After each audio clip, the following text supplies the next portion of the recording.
এসএসসিতে পাস ৬২%। মন খুলে গান গাওয়া যায়, মার্কস দেওয়া যায় না, মন্তব্য শিক্ষামন্ত্রীর। দেশসেরা নাসিমা কাদির মোল্লা হাই স্কুল। ঢাকার সাথে সুসম্পর্ক চান নরেন্দ্র মোদি। প্রধানমন্ত্রী তারেক রহমানকে জানালেন ত্রিবেদী। বাংলাদেশকে হেয় করে এমন কিছু না করতে দিল্লিকে আহ্বান। ফ্যাসিবাদী শাসন দেশকে ঋণ নির্ভর অর্থনৈতিক পঙ্গু করে গেছে বললেন প্রধানমন্ত্রী। এসডিজি ভিলেজ পাইলট প্রকল্প উদ্বোধন। দেশে আর কোনো ফ্যাসিবাদ তৈরি হতে দেয়া যাবে না বলেছেন বিরোধী দলীয় নেতা। রাষ্ট্রপতি নির্বাচনে অলি আহমদের পক্ষে মনোনয়নপত্র তুলল 11 দল। দেখছিলেন সংবাদ শিরোনাম। চলতি বছরের মাধ্যমিক স্কুল সার্টিফিকেট পরীক্ষা এসএসসি ও সমমানের পরীক্ষার ফল প্রকাশ করেছে সরকার। 9টি শিক্ষা বোর্ডে গড় পাশের হার ৬২.25%। এক বছরের ব্যবধানে পাশের হার কমেছে 6.2%। জিপিএ 5 পাওয়ার সংখ্যা কমে হয়েছে 1,16,676 জন। এবছর কোনো শিক্ষার্থী পাশ করেনি এমন স্কুলের সংখ্যা 312টি। ফল প্রকাশ অনুষ্ঠানে মূল্যায়ন প্রসঙ্গে শিক্ষামন্ত্রী ডক্টর আনম এহসানুল হক মিলন বলেন, মন খুলে গান গাওয়া যায় কিন্তু মার্কস দেয়া যায় না। রিপোর্ট রিশান নাসরুল্লাহর। চলতি বছরের এসএসসি ও সমমানের পরীক্ষায় অংশ নেয় 18,39,485 জন শিক্ষার্থী। এর মধ্যে পরীক্ষায় উত্তীর্ণ হয়েছে প্রায় 11,38,877 শিক্ষার্থী। জিপিএ 5 পেয়েছে 1,16,676 জন। সাধারণ শিক্ষা বোর্ডে গড় পাশের হার 64.5%, মাদ্রাসা শিক্ষা বোর্ডে 55.49 আর কারিগরি শিক্ষা বোর্ডে পাশের হার 58.20%। সবচেয়ে কম পাশ করেছে ময়মনসিংহ বোর্ডে 57.39%। 312টি শিক্ষা প্রতিষ্ঠানে পাশ করতে পারেনি কোনো শিক্ষার্থী। সোমবার সচিবালয়ে ফল প্রকাশ অনুষ্ঠানে শিক্ষামন্ত্রী বলেন, ঝরে পড়া শিক্ষার্থী ও শতভাগ ফেল করা প্রতিষ্ঠানের সংখ্যা কমিয়ে আনা হবে। 100% পাস করেনি সেটা ওখানে জিজ্ঞাসা করেন। মাননীয় মন্ত্রীর দায়িত্ব হচ্ছে সারা দেশের শিক্ষা ব্যবস্থা যদি কোনো রকমভাবে সংখ্যায় কমতে থাকে এবং 0% যদি কোনো স্কুলে কলেজ মাদ্রাসা পাস করে সেগুলোকে অ্যাড্রেস করা। মন খুলে গান গাওয়া যায়, মন খুলে নাম্বার দেওয়া যায়। কেউ কাউকে ভুলভাবে মার্কিং করে থাকে বা যেখানে যা পাওয়ার উপযুক্ত রয়েছে সেটা যদি না দিয়ে থাকে, দেয়াল বি রিভিউ কমিটির সামনে সেই খাতা পুনঃপরীক্ষা করা হবে। এক্স্যাক্টলি প্রত্যেকটি ছাত্রছাত্রী যা প্রাপ্য তা তাকে দিতে হবে। এ সময় শিক্ষা উপদেষ্টা বলেন, সরকার ভেঙে পড়া শিক্ষা ব্যবস্থাকে দাঁড় করানোর কাজ করছে। ফলাফল খারাপ না ভালো সেটি বিবেচ্য নয়। আমাদের এমন একটা শিক্ষা ব্যবস্থা গড়ে তুলতে হবে যেখান থেকে আত্মনির্ভরশীলতা তৈরি হবে, কর্মসংস্থানের সুযোগ তৈরি হবে। সুতরাং আমরা একদিকে যেমন পাশ ফেল গুরুত্বপূর্ণ, বাট একই সাথে প্রয়োজন তারা কি তাদের সৃজনশীলতা, মেধা, যোগ্যতার নির্মোহ মূল্যায়ন পাচ্ছে কিনা। আমরা চাই যারা ভালো ফলাফল করেছে তারা যেমন পরিশ্রমের স্বীকৃতি পেয়েছে, যারা হয়তো তাদের কাঙ্ক্ষিত ফলাফল পায়নি সরকার একইভাবে একই সাথে তাদের পাশে থাকবে এবং আমরা নিশ্চিত করতে চাই ভবিষ্যৎ জীবনে যেন তারা সাফল্যের সোপান পেরিয়ে সাফল্যমণ্ডিত হয়ে ওঠে। এসএসসি ও সমমানের পরীক্ষায় উত্তীর্ণ শিক্ষার্থীরা জিপিএ ও পছন্দের কর্মীক অনুযায়ী শিক্ষা প্রতিষ্ঠানে ভর্তি হতে পারবে। রিশান নাসরুল্লাহ, বাংলাভিশন, ঢাকা। এসএসসি ও সমমানের পরীক্ষার ফলাফল প্রকাশের পর উচ্ছ্বাসে মেতে ওঠে শিক্ষার্থী আর অভিভাবকরা। কাঙ্ক্ষিত ফল পেয়ে কেউ কেউ আনন্দে আত্মহারা, আবার কারো চোখে আনন্দের অশ্রু। প্রত্যাশার চেয়ে ভালো ফল করায় স্বস্তি ফিরেছে অনেক পরিবারের মধ্যে। ফল প্রকাশের পর শিক্ষা প্রতিষ্ঠানগুলোতে ছিল উৎসবমুখর পরিবেশ। মহিবুল্লাহ মহিবের রিপোর্টে বিস্তারিত।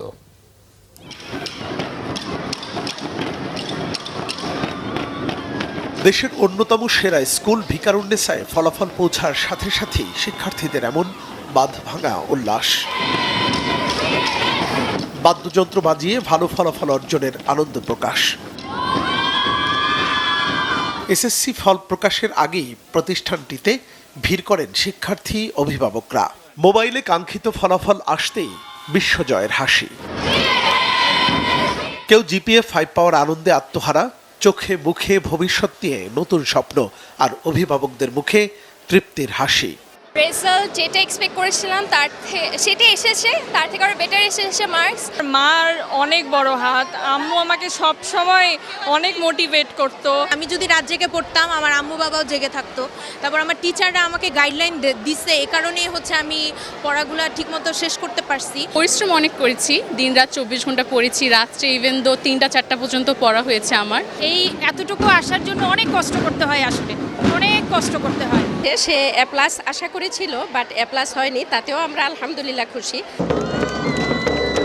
রাজধানীর অন্যতম আরেক সেরা স্কুল মতিঝিল আইডিয়ালেও ড্রামের তালে উচ্ছ্বাসে মাতে শিক্ষার্থীরা। উচ্চ মাধ্যমিকে ভালো কলেজে চান্স পেয়ে জীবনে কাঙ্ক্ষিত গন্তব্যে পৌঁছার স্বপ্নের কথা জানায় তারা। প্রত্যেকটা পরীক্ষার্থী খুব কষ্ট করে পরীক্ষা দিয়েছি এবং আমাদের প্রশ্ন যথেষ্ট স্ট্যান্ডার্ড মানেও হয়েছিল পরীক্ষাটা, যার কারণে আমাদের মধ্যে একটা ভয় ছিল যে আসলে এ প্লাস, গোল্ডেন এ প্লাস বলে জানা যায় সব সাবজেক্টে এ প্লাস এটা আসবে কিনা, কিন্তু না, আলহামদুলিল্লাহ আমার গোল্ডেন এ প্লাস এসেছে।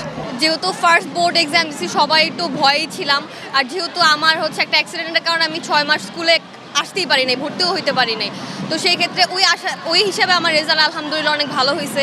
আজকে অনেক ভালো লাগতেছে, মানে জীবনের সবচেয়ে সুখটা আজকে পাইছি। ভিকারুন্নেসা স্কুলের অধ্যক্ষ জানিয়েছেন, শতভাগ জিপিএ 5 পাওয়ার চেয়ে মানসম্মত শিক্ষা বাস্তবায়নে সরকারের প্রচেষ্টা বাস্তবায়নেই কাজ করছেন তারা। এরা কিন্তু সামষ্টিক মূল্যায়নের ছাত্রী। ওরা যখন ক্লাস 9-এ পড়ে, 9-এর পর সরকার পরিবর্তনের পর সামষ্টিক মূল্যায়ন কিন্তু লেখাপড়া মানে লেখা বা পরীক্ষা নেওয়ার যে সিস্টেম সেটা কিন্তু ছিল না। সেটা ওরা যখন 9-এ পড়ে, 9-এর সরকার পরিবর্তনের পর ধারাও কিন্তু চেঞ্জ হয়েছে, কারিকুলাম চেঞ্জ হয়েছে, নতুন পাঠ্যসূচিতে এই পরীক্ষার্থীরা কিন্তু পরীক্ষা দিয়েছে। এবার এইচএসসি ব্যাচটি নতুন কারিকুলামে পরীক্ষা দিয়েছে। এছাড়া ত্রুটিপূর্ণ প্রশ্নপত্রে পরীক্ষা দেয়া, প্রতিকূল আবহাওয়া মোকাবেলা করা সহ নানা চ্যালেঞ্জ ছিল শিক্ষার্থীদের। মুহিবুল্লাহ মুহিব, বাংলা ভিশন, ঢাকা। এসএসসির ফলাফলে এবারও দেশ সেরা ফলাফল করেছে নরসিংদীর নাসিমা কাদির মোল্লা হাই স্কুল অ্যান্ড হোমস। এবছর পরীক্ষায় অংশ নেয়া 382 জন শিক্ষার্থীর সবাই জিপিএ 5 পেয়েছেন। লেখাপড়ার পরিবেশ এবং সম্মিলিত প্রচেষ্টাতেই সাফল্যের এই ধারাবাহিকতা বলে মনে করেন শিক্ষার্থী শিক্ষকরা। নরসিংদী প্রতিনিধি লক্ষণ বর্মনের তথ্য ছবি নিয়ে জানাচ্ছেন মুস্তাফিজ আরেফিন। প্রতিষ্ঠার পর থেকেই বিভিন্ন পাবলিক পরীক্ষায় ভালো ফলাফল করে আসছে নরসিংদীর নাসিমা কাদির মোল্লা হাই স্কুল অ্যান্ড হোমসের শিক্ষার্থীরা। এবারও তার ব্যতিক্রম হয়নি। এবারের এসএসসি ও সমমানের পরীক্ষায় অংশ নেওয়া এই স্কুলের শতভাগ শিক্ষার্থী জিপিএ 5 পেয়েছে। এবছর বিজ্ঞান বিভাগ থেকে 376 জন ও ব্যবসায় শিক্ষা শাখায় 6 জন শিক্ষার্থী এসএসসি পরীক্ষায় অংশ নেয়। সর্বমোট 382 শিক্ষার্থীর সবাই পেয়েছে জিপিএ 5। এমন ফলাফলে আনন্দিত শিক্ষক, শিক্ষার্থী ও অভিভাবকরা। নিয়মিত পড়ালেখার পাশাপাশি অক্লান্ত পরিশ্রম, শিক্ষকদের সঠিক দিক নির্দেশনা, নিয়মিত ক্লাস ও পরীক্ষার কথা বলেন শিক্ষার্থীরা। আজকের ফলাফল পেয়ে আমি অনেক অনেক অনেক বেশি খুশি। আমরা আমাদের প্রাপ্য অধিকার, প্রাপ্য ফলাফল অর্জন করতে পেরেছি। পুরো কৃতিত্বটা আমরা আমাদের টিচারদেরকে দিতে চাই, কারণ কমার্সের আমরা স্টুডেন্ট কম ছিলাম, তো স্যারেরা আমাদেরকে সকালে আনাইছে, রাত্রে আনাইছে, মানে পুরো দিনটাই আমরা মোটামুটি স্কুলেই ছিলাম। এসএসসি যখন রেজাল্ট দিল আমাদের সব গ্লানি মুছে গেল। আমাদের এনকেএম স্কুল পুনরায় 382-তে 382 পেয়েছে। মানে আমাদের মোল্লা স্যার, চেয়ারম্যান স্যার, মানে ওনার যে গাইডলাইন ছিল এটা আসলেই মানে ভালো ছিল। টিচারদের অবদানটা বেশি, তারা যদি আমাদেরকে এত মানে প্রেশারটা না দিয়ে মানে কেয়ার না করতে, তাহলে আমরা এরকম ভালো রেজাল্ট আসলে করতে পারতাম না। স্কুলটির এমন সাফল্যে শিক্ষক ও অভিভাবকরাও গর্বিত। জীবনের প্রথম ধাপে এই এসএসসি পরীক্ষাটা, এই প্রথম ধাপের ভিতরে আমরা অনেক আনন্দিত। প্রতি বছরের এই বছরও সেরা হয়েছে, আমরা আসলে অনেক খুশি। সুশিক্ষার মাধ্যমে শিক্ষার্থীরা যেন সফল ও মানবিক হয়ে ওঠে সেই চেষ্টাই করে যাচ্ছেন বলে জানালেন স্কুলের প্রতিষ্ঠাতা সভাপতি আব্দুল কাদির মোল্লা। গত বছর 320 শতভাগ জিপিএ পেয়েছে, ইনশাল্লাহ এবার আপনাদের 382 শতভাগ জিপিএ পেয়েছে। তো এই যে ধারাবাহিক ফলাফল, এটার পিছনে আমি একা নই, সকল নরসিংদীবাসী তথা সকল অভিভাবক, শিক্ষার্থী, বিশেষ করে আমাদের পরিশ্রমী সকল শিক্ষকদেরই অবদান। আগামী দিনও আশা করি এই ফলাফল ধারাবাহিকতা রক্ষা করতে সক্ষম হবে। এই ফলাফলের অর্জনের পিছনে সবচেয়ে বড় যিনি কারিগর, উনি আমাদের প্রতিষ্ঠানের সভাপতি জনাব আব্দুল কাদির মোল্লা মহোদয়। উনার কঠোর নির্দেশনা এবং অনুশাসন সকল শিক্ষার্থী, অভিভাবক এবং শিক্ষকদের সার্বক্ষণিক নজরদারি এবং পরিশ্রমের ফলে আজকে অর্জন সম্ভব হয়েছে। প্রতিটা শিক্ষক শিক্ষার্থীকে সার্বিক তদারকি করে এবং যে সকল শিক্ষার্থী একটু পিছিয়ে থাকে এ সকল শিক্ষার্থীকে মার্কিং করে আমরা প্রতিদিন সন্ধ্যা 6টা থেকে রাত 11টা পর্যন্ত আমরা দীর্ঘ 3 মাস এদের পিছনে শ্রম দিয়েছি। গত বছরও এসএসসি পরীক্ষায় এই প্রতিষ্ঠানের শতভাগ শিক্ষার্থী জিপিএ 5 পেয়ে দেশসেরা ফলাফল করেছিল। Mustafiz Arefin, Bangla vision, news desk. বাংলাদেশকে আন্ডারমাইন বা হেয় করে ভারত সরকার এমন কাজ আর করতে দেবেন না বলে আশা করেন পররাষ্ট্রমন্ত্রী ডক্টর খলিলুর রহমান। জানান, ভারতীয় হাইকমিশনারের সঙ্গে কথা বলে এই ব্যাপারে আশ্বস্ত হয়েছেন তিনি। পররাষ্ট্রমন্ত্রী বলেন, প্রধানমন্ত্রী তারেক রহমানের সঙ্গে ভারতীয় হাইকমিশনারের বৈঠকে দণ্ডপ্রাপ্ত শেখ হাসিনাকে দ্রুত ফিরিয়ে দেওয়ার কথা বলা হয়েছে। এদিকে ভারতের হাইকমিশনার দীনেশ ত্রিবেদী বলেছেন, বাংলাদেশের সাথে ভারতের প্রধানমন্ত্রী নরেন্দ্র মোদী সুসম্পর্ক চান। রিপোর্ট করছেন ইমরুল কায়েস। দায়িত্ব নেয়ার পর এই প্রথম প্রধানমন্ত্রী তারেক রহমানের সঙ্গে সাক্ষাৎ করলেন ভারতীয় হাইকমিশনার দীনেশ ত্রিবেদী। সোমবার সকাল 11টায় সচিবালয়ে প্রধানমন্ত্রীর দপ্তরে এ সাক্ষাৎ অনুষ্ঠিত হয়। এতে দ্বিপক্ষীয় নানা বিষয়ে আলোচনা করেন তারা। দুদেশের সম্পর্ক আরও এগিয়ে নিতে উপযুক্ত পরিবেশ তৈরিতে গুরুত্ব দেন প্রধানমন্ত্রী তারেক রহমান। এ সময় পররাষ্ট্রমন্ত্রী ডক্টর খলিলুর রহমান সহ ঊর্ধ্বতন কর্মকর্তারা উপস্থিত ছিলেন। পরে সচিবালয়ে স্বরাষ্ট্রমন্ত্রী সালাউদ্দিন আহমেদের সঙ্গে সৌজন্য সাক্ষাৎ করেন ভারতের হাইকমিশনার দীনেশ ত্রিবেদী। দ্বিপক্ষীয় নানা ইস্যুতে কথা বলেন তারা। বৈঠক শেষে সাংবাদিকদের দীনেশ ত্রিবেদী জানান, দুদেশের নানা সমস্যা আলোচনার মাধ্যমে সমাধান হবে। কোনো ইস্যু নাই যা আমরা বসে সেটেল করতে পারি না, আর আমাদের মধ্যে it is a win win situation. দুই দেশের ভাইব্রেন্ট ডেমোক্রেসি, আমি সবসময় বলি, একটা গণতন্ত্র দুই দেশে, আর দুই দেশই চায় লোকেরা। সাধারণ মানুষ কি চায়? সাধারণ মানুষ, ইন্ডিয়ার সাধারণ মানুষ, বাংলাদেশের সাধারণ মানুষ একই জিনিস চায়, সম্পর্ক ভালো, এটা ন্যাচারাল। পরে প্রধানমন্ত্রী তারেক রহমানের সঙ্গে দীনেশ ত্রিবেদীর সাক্ষাৎ নিয়ে কথা বলেন পররাষ্ট্রমন্ত্রী ডক্টর খলিলুর রহমান। তিনি বলেন, শেখ হাসিনার সংবাদ সম্মেলনের প্রতিবাদে বাংলাদেশের দেয়া বিবৃতির বিষয়টি অনুধাবন করেছে ভারত সরকার। ভবিষ্যতে আর এমন হবে না বলে আশা প্রকাশ করেন তিনি। দণ্ডপ্রাপ্ত শেখ হাসিনার বাংলাদেশে প্রত্যর্পণ করার বিষয়টি উঠে এসছে এবং আমরা তাদেরকে বলেছি এই প্রত্যর্পণ প্রসেস ত্বরান্বিত করার জন্য।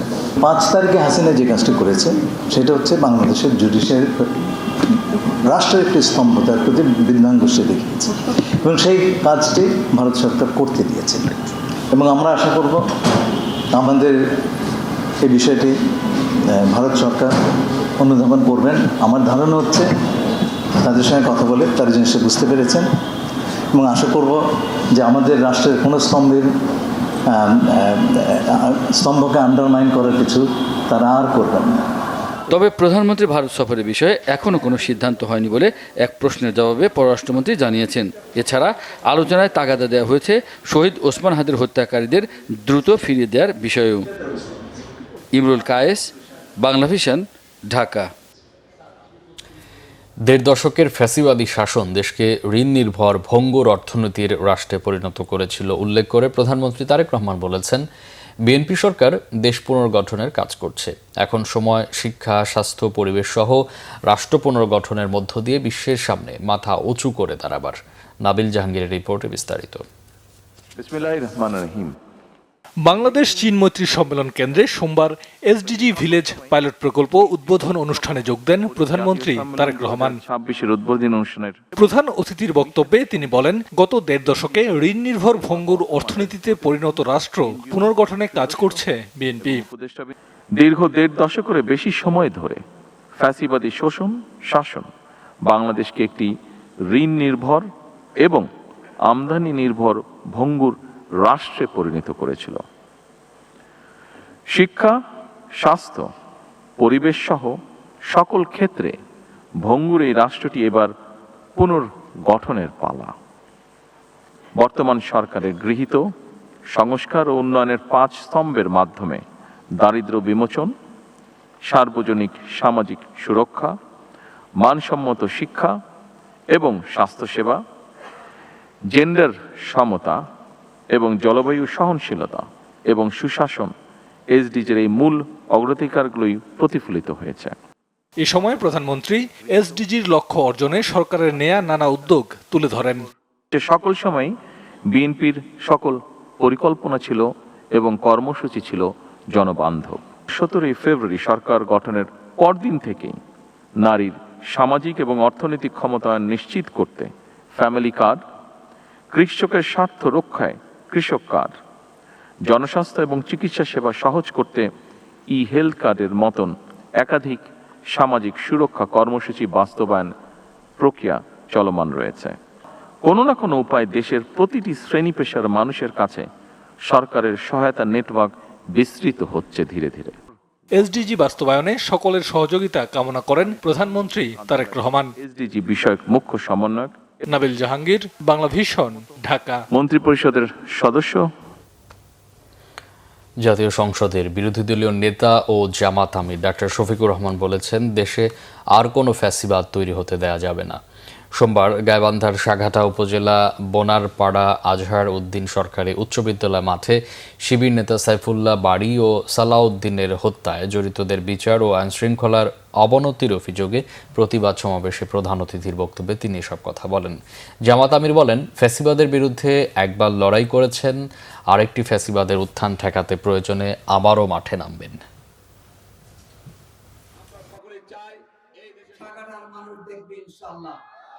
ফ্যাসিবাদ একটা রূপ, এটা নির্দিষ্ট কোনো দলের সাথে থাকে না, এটা একটা ভাইরাস, এটা যেখানেই ভর করে ওরাই ফ্যাসিবাদী।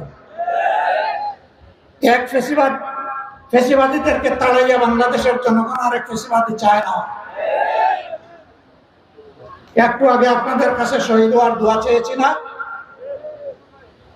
প্রয়োজনে জাতির জন্য আরেকটি অসমাপ্ত অনিবার্য বিপ্লবের একজন কর্মী হিসাবে আল্লাহ যদি আমাকে কবুল করেন, আমি আমার আল্লাহর দরবারে 1000 বার শুকরিয়া আদায় করে রক্তের চাদর করে আল্লাহর দরবারে হাজির হব। রাষ্ট্রপতি পদে 11 দলীয় ঐক্যের মনোনীত প্রার্থী এলডিপি চেয়ারম্যান অবসরপ্রাপ্ত কর্নেল অলি আহমদ বীর বিক্রমের পক্ষে মনোনয়নপত্র সংগ্রহ করেছেন জোট নেতারা। জামাত ইসলামীর সহকারী সেক্রেটারি জেনারেল হামিদুর রহমান আজাদের নেতৃত্বে 11 দলীয় ঐক্যের নেতারা সকালে আগারগাঁও নির্বাচন ভবনে যান। তারা প্রধান নির্বাচনী কর্তার প্রতিনিধি ইসির সিনিয়র সচিব আক্তার আহমেদের কাছ থেকে ফর্ম সংগ্রহ করেন। পরে গণমাধ্যমকে হামিদুর রহমান আজাদ বলেন, গণভোটের রায় বাস্তবায়ন হলে প্রেসিডেন্ট নির্বাচন প্রতিদ্বন্দ্বিতাপূর্ণ হতো, সংসদ সদস্যরা স্বাধীনভাবে ভোট দিতে পারত। এর আগে রবিবার বিএনপির পক্ষ থেকে 2টি ফর্ম সংগ্রহ করা হয়। গত বৃহস্পতিবার রাষ্ট্রপতি নির্বাচনের তফসিল ঘোষণা করা হয়। তফসিল অনুযায়ী 20 অগাস্ট দুপুর 2টা থেকে বিকেল 5টা পর্যন্ত জাতীয় সংসদ অধিবেশন কক্ষে অনুষ্ঠিত হবে রাষ্ট্রপতি নির্বাচনের ভোট। সৌদি আরবের রিয়াদে সোফা তৈরির কারখানার আগুনে প্রাণহানির শিকার 16 বাংলাদেশির 13 জনের বাড়ি নওগাঁয়, বাকি 3 জন নাটোরের। এ ঘটনায় পরিবারগুলোতে চলছে শোকের আহাজারি। রবিবার স্থানীয় সময় দুপুর 12:30টার দিকে মানফুয়া এলাকায় কারখানাটিতে আগুন লাগে। সময় কারখানায় আটকে পড়ে 16 বাংলাদেশি। আগুনে দগ্ধ হয়ে মৃত্যু হয় তাদের।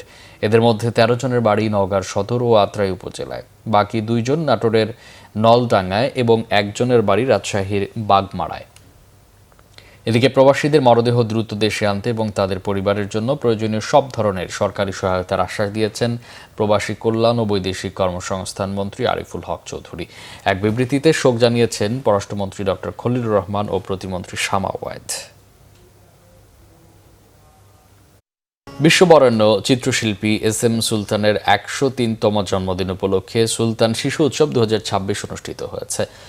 গতকাল সন্ধ্যায় ঢাকা বিশ্ববিদ্যালয়ের চারুকলা অনুষদের ওসমান জামাল মিলনায়তনে আয়োজিত অনুষ্ঠানে প্রধান অতিথি ছিলেন সংস্কৃতি বিষয়ক মন্ত্রী নিতাই রায়চৌধুরী। দ্বিতীয় পর্বের অনুষ্ঠানে ক্ষুদে শিল্পীদের শিশু চিত্রকলা প্রদর্শনীর আয়োজন করা হয়। পরে বিজয়ীদের হাতে পুরস্কার তুলে দেন সংস্কৃতি মন্ত্রী নিতাই রায়চৌধুরী। অনুষ্ঠানে বিশেষ অতিথি হিসাবে উপস্থিত ছিলেন দৈনিক যুগান্তর সম্পাদক কবি আব্দুল হাই শিকদার, বিটিভির সাবেক মহাপরিচালক মাহবুবুল আলম, ঢাকা বিশ্ববিদ্যালয়ের চারুকলা অনুষদের ভারপ্রাপ্ত ডিন অধ্যাপক কাউসার হাসান টগর ও প্রেস ইনস্টিটিউট অব বাংলাদেশ PIBর সাবেক মহাপরিচালক ডক্টর আব্দুল হাই সিদ্দিক। জয়নুল গ্যালারিতে শিশুদের চিত্রকলা প্রদর্শনী ঘুরে দেখেন অতিথিরা। প্রদর্শনী চলবে 14 আগস্ট পর্যন্ত। রংপুরের তারাগঞ্জে পিছিয়ে পড়া নারীদের স্বাবলম্বী করতে বুনন ও হস্তশিল্প প্রশিক্ষণ কর্মসূচি চালু করেছে উপজেলা প্রশাসন। সরকারের উদ্যোক্তা তৈরির কর্মসূচির অংশ হিসেবে পরিচালিত এই কর্মসূচিতে ২০ জন নারী প্রশিক্ষণের পাশাপাশি সুযোগ পেয়েছেন কর্মসংস্থানেরও। তাই আরও এগিয়ে যাওয়ার স্বপ্ন দেখছেন এখানকার নারীরা। রংপুর থেকে জুয়েল আহমেদের রিপোর্ট, ক্যামেরায় শাহনেওয়াজ জনি। খটখট শব্দে তার চলছে। শ্রম আর ঘামে সৎপথে আয় রোজগার করে স্বাবলম্বী রংপুরের তারাগঞ্জ উপজেলার নারীরা। এখানকার নারীরা মাথা উঁচু করে দাঁড়াতে চান, বিভিন্ন হস্তশিল্প পণ্য তৈরি করে আয়ের পথ খুঁজছেন। সরকারের উদ্যোক্তা তৈরির কর্মশালায় প্রশিক্ষণ নিয়ে পরিবারের আর্থিক সচ্ছলতার স্বপ্ন দেখছেন তারা। আমার স্বামীর কেন কর্ম দিয়ে তো আমাদের চলে না সংসার, এই জন্য আমি এখানে একটা সুবিধা যেহেতু আসছে, আমি এখানে আসি যে শিক্ষিত কি আমার সংসারের অভাবটা, আমার বাচ্চা কাচ্চার অভাব একটু পূরণ করতে পারি। আমি বাড়িতে বেকার বসে আছি, বসে না থেকে একটা কাজে লিপ্ত থাকলে মানুষের মন মানসিকতা সব কিছুই ভালো থাকে। কাজও শিখলাম, 2 টাকা ইনকামও হচ্ছে। আর আমার স্বপ্ন আমি বাসা যে কারখানা দিতে পারি এবং 2-1 জনকে কাজও দিতে পারি। কার্পেটে কাজ করাচ্ছি এবং ওই যে চরকা মেশিনের কাজ করাচ্ছি এখানে। আরও যে কিছু কিছু কাজ আছে আমাদের পাট জাতীয়, ওগুলো ছোটো ছোটো আমরা বাস্কেটের মতো যেগুলো করা লাগে ওগুলো করাচ্ছি, মানে প্রায় 6-7 প্রকারের কাজ বর্তমানে আমরা করাচ্ছি। নারীদের দক্ষতা বৃদ্ধি ও আত্মনির্ভরশীল করে তুলতেই এ উদ্যোগ বলে জানালেন প্রকল্প সংশ্লিষ্টরা। ইতোমধ্যে আমরা হ্যান্ডলুমের একটি মেশিন বা ফ্যাক্টরির মধ্যে স্থাপন করেছি মুক্তিযোদ্ধা কমপ্লেক্সের 2য় তলায়।